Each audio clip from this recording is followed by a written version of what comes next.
কিছুদিন আগে হঠাৎ করে ফোনটা নষ্ট হয়ে গেল, পড়লাম বিপদে। এদিকে হাতে নেই টাকা। তখন এক বন্ধু আমাকে বলল, তোর ক্রেডিট কার্ডটা ইউজ কর না।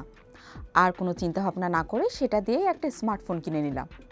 তখন আমার ক্রেডিট কার্ড কিভাবে কি কাজ করে তা নিয়ে কোনো ধারণাই ছিল না, কিন্তু এই বিষয়ে ঘাটাঘাটি করতে গিয়ে এর বেশ কিছু গুরুত্বপূর্ণ দিক জানতে পেরেছি। কি জানলাম, কি বুঝলাম, তাই আজ আপনাদের জানাবো। প্রথমেই মাথায় রাখতে হবে, ক্রেডিট কার্ড আসলে আমাদের নিজের টাকা নয়। এটি ব্যাংকে দেওয়া একটি স্বল্প মেয়াদী ঋণ। মানে আজ খরচ করবেন, পরে নির্দিষ্ট সময়ে ব্যাংকে সেই টাকা ফেরত দেবেন। আর একটা বিষয়, ব্যাংক কিন্তু ক্রেডিট কার্ড সবাইকে দেয় না। যে কোনো নিয়মিত আয়ের মানুষ এর সুবিধা পেতে পারেন। সাধারণত চাকরিজীবীদের মাসে 30,000 টাকা বেতন এবং ব্যবসায়ীদের বছরে 10 লাখ টাকার লেনদেন থাকলেই ব্যাংক কার্ড দেয়। তবে আপনাকে এর জন্য আবেদন করতে হবে। এনআইডি, ছবি, ইনকাম বা ব্যাংক স্টেটমেন্টের প্রমাণ জমা দিয়েই অনলাইনে এখন আবেদন করা যায়। ক্রেডিট কার্ড হাতে পেয়ে কিন্তু ইচ্ছামতো খরচ করতে পারবেন না। আয়, পেশা এবং আর্থিক লেনদেনের অতীত রেকর্ড বিবেচনা করে ব্যাংক প্রতি মাসে সর্বোচ্চ একটি নির্দিষ্ট অঙ্কের টাকা খরচের অনুমতি দেয়। একে বলে ক্রেডিট লিমিট বা ঋণের সর্বোচ্চ সীমা।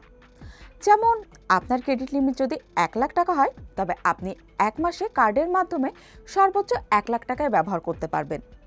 খরচের আগে ও পরে 4টি গুরুত্বপূর্ণ বিষয় মনে রাখতে হবে: billing cycle, statement date, due date ও গ্রেস পিরিয়ড। ক্রেডিট লিমিটের ভেতর থেকে যে খরচগুলো করা হয় তার ট্র্যাকিংয়ের জন্য একটি নির্দিষ্ট সময়সীমা থাকে। একে বলা হয় বিলিং সাইকেল। সাধারণত 30 দিনের এই চক্রে আপনার করা সমস্ত লেনদেন লিপিবদ্ধ করা হয়। বিলিং সাইকেল শেষ হওয়ার পর যে নির্দিষ্ট দিনে ব্যাংক পুরো মাসের খরচের হিসাব চূড়ান্ত করে বিল প্রকাশ করে, সেটি স্টেটমেন্ট ডেট। স্টেটমেন্ট ইস্যুর পর ব্যাংক বিল পরিশোধের জন্য একটি নির্দিষ্ট সময় দেয়। সেই সময়সীমার শেষ দিনটিকে ডিউ ডেট বা পরিশোধের চূড়ান্ত তারিখ বলে। স্টেটমেন্ট ডেট থেকে শুরু করে ডিউ ডেট পর্যন্ত মধ্যবর্তী যে সময়টাতে ব্যাংক বকেয়া টাকার উপর কোনো সুদ ধার্য করে না, তাকেই গ্রেস পিরিয়ড বলে। সাধারণত এই সময়টা 20 থেকে 25 দিন হয়ে থাকে। গ্রেস পিরিয়ডের মধ্যে পুরো বিল পরিশোধ করে দিলে ক্রেডিট কার্ডে সম্পূর্ণ সুদমুক্ত সুবিধা পাওয়া যায়। ক্রেডিট কার্ডের নির্ধারিত সময়ের মধ্যে পুরো বিল পরিশোধ না করলে বকেয়া অর্থের উপর এপিআর বা উচ্চ বার্ষিক সুদে আসল খরচ যুক্ত হতে শুরু করে। নির্ধারিত দিনে শুধুমাত্র মিনিমাম ডিউ মেটালে জরিমানা এড়ানো গেলেও বাকি পুরো টাকার উপর ঠিকই চড়া হারে সুদ প্রযোজ্য হয়।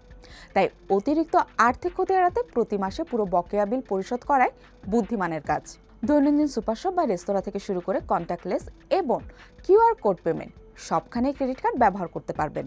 অনলাইন কেনাকাটা কিংবা আন্তর্জাতিক ডুয়াল কারেন্সি কার্ডের মাধ্যমে নেটফ্লিক্স, স্পটিফাই, গুগল প্লে বা অ্যাপল অ্যাপ স্টোরের মতো পেমেন্ট সহজ হয়ে গেছে।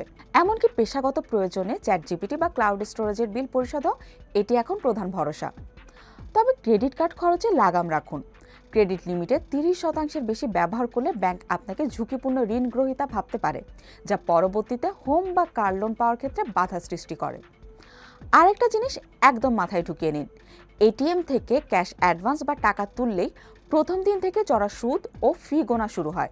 তাই চিকিৎসা বা বড় কোনো সংকট ছাড়া এটিএম থেকে ক্যাশ তুলতে যাবেন না। প্রতি মাসে শুধু ন্যূনতম বিল দিলে আপনি লেট ফি থেকে বাঁচলেও বাকি বকেয়ার উপর চড়া সুদ চক্রবৃদ্ধি হারে বাড়তে থাকে। নিয়ম মেনে সবসময় সম্পূর্ণ বিল পরিশোধ করুন। শেয়ার বাজার, ক্রিপ্টোকারেন্সি বা সামর্থ্যের বাইরের বিলাসী পণ্যে কার্ডের টাকা বিনিয়োগ করা বিপজ্জনক। অপরিচিত ওয়েবসাইট বা পাবলিক ওয়াইফাই ব্যবহারে কার্ড হ্যাকিং বা ক্লোনিংয়ের ঝুঁকি থাকে। এই একটি ছোট ভুলেই আপনার পুরো ক্রেডিট লিমিট খালি হয়ে যেতে পারে।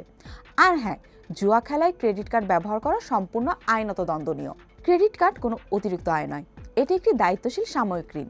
সামান্য সচেতনতা ও সঠিক অভ্যাসই পারে একে ঋণের ফাঁদ না বানিয়ে আপনার জীবনের একটি নিরাপদ আর্থিক ঢাল হিসেবে টিকিয়ে রাখতে।